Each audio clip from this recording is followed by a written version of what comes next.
These people had sinned against God. They had done too many wickedness.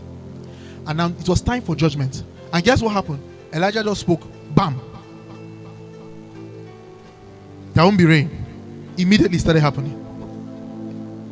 One drop of water did not fall for 3.5 years. Because these people were due for judgments. God wanted to judge them because they have done so many wrong things. And this is one of the reasons why if you consistently live in sin and wickedness, you attract the judgment.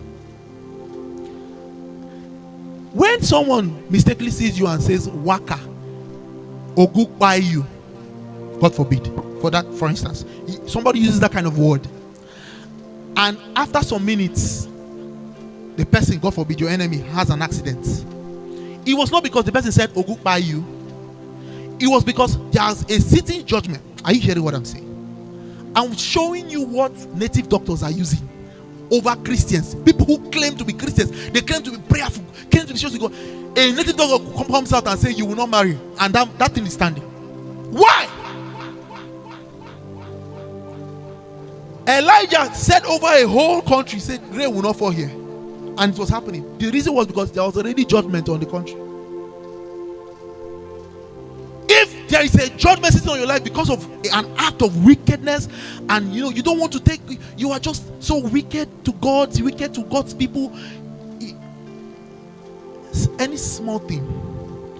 I'll give you a good example of a man in the Bible. His name was called Absalom. He was the son of David. He had done so many wickedness. His father cursed him.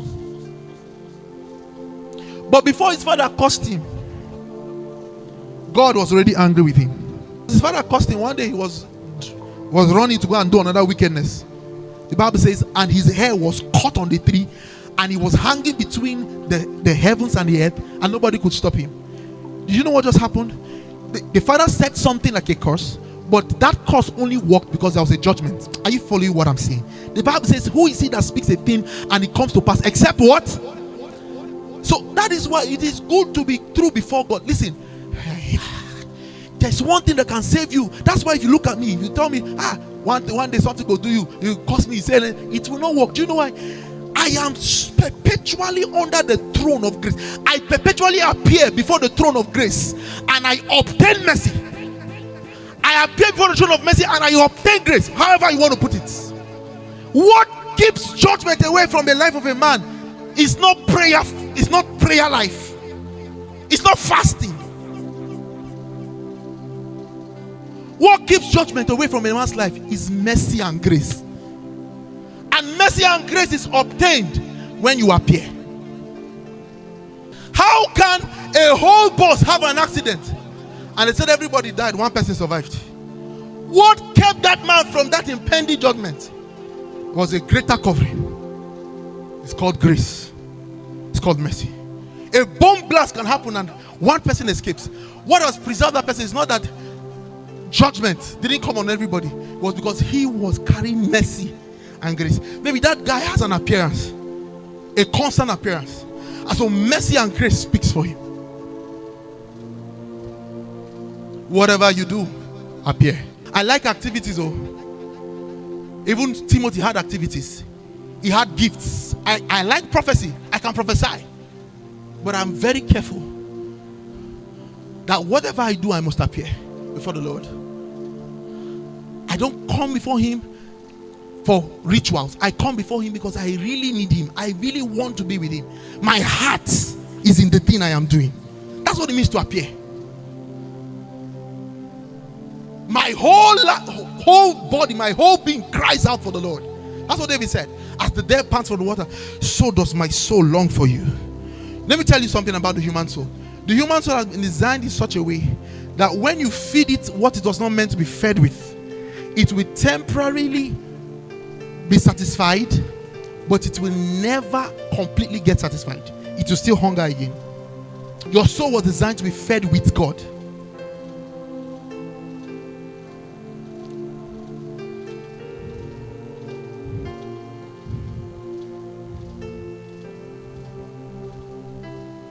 That's why no matter what you give to your soul in this whole world, it will profit it nothing.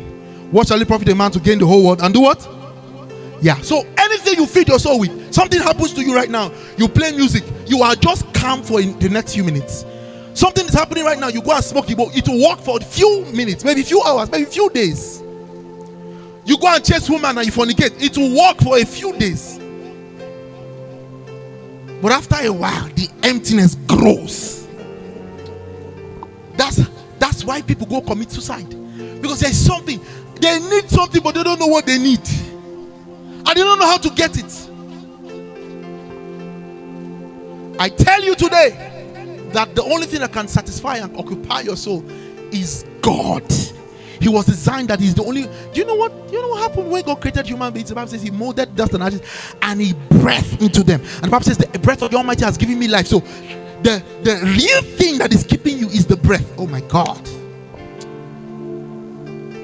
When God breathed into man, the breath that God breathed into man became diverse, dynamic. The Bible says the effectual fervent prayer of the righteous maketh tremendous power available, which is dynamic in his working. For instance, if my brother is praying right now, or if I'm praying for my brother right now, what's your name? Huh? Give me. I'm praying for you right now. I'm praying in tongues. I'm generating power. That power I'm generating has dynamic workings. That power can go and begin to change your life, begin to make you to walk godly, begin to make you to love God. That power can go and begin to open doors for you in your business. That same power is the same power. That power can go and heal you, for instance, of a chest pain and a back pain condition. That one power, that same power can go now and affect your spiritual hearing. After a while, you start hearing in the spirit. It's that same power. That power can go and open you up to unusual favor. You just come out and everybody loves you. Everybody wants to help. The next thing, somebody gives you a car. That same power can give you a house. That same power can give you a voice and a wisdom that nobody will be able to argue. It's one power, but dynamic workings. It's the same thing with God. When God breathed into man, that one breath created too many of us. It was one breath, but that one breath multiplied into several of us. So guess what? When you die, guess what returns to heaven? What returns?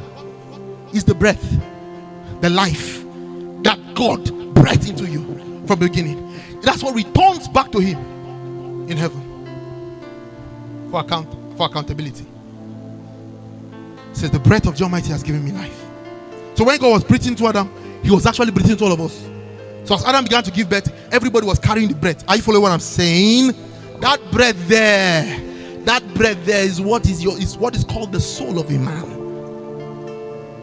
It's what makes you who you are. And so if your soul came from God, how can your soul be sustained without God?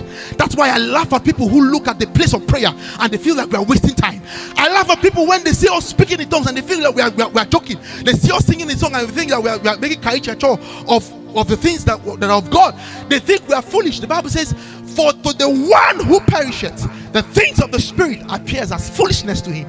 And the Bible says, a fool says there is no God. So how you know you are degrading and you're depreciating and you're deteriorating is when your passion for God begins to grow cold. You are dying, my friend. The breath is living. It's being starved, so it will live.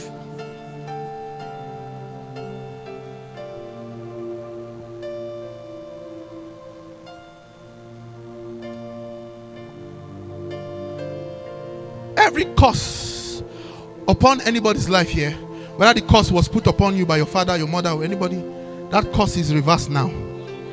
So even if there was a curse and a judgment on your life, if you constantly appear before God, appear.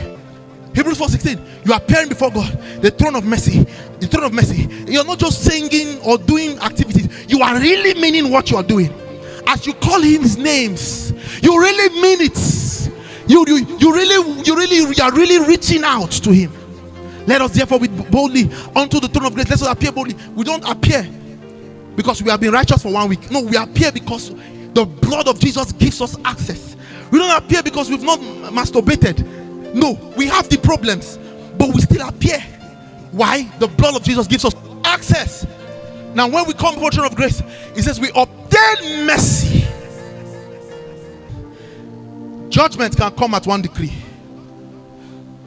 But if a man wants to obtain mercy, that man must understand the principle of persistence.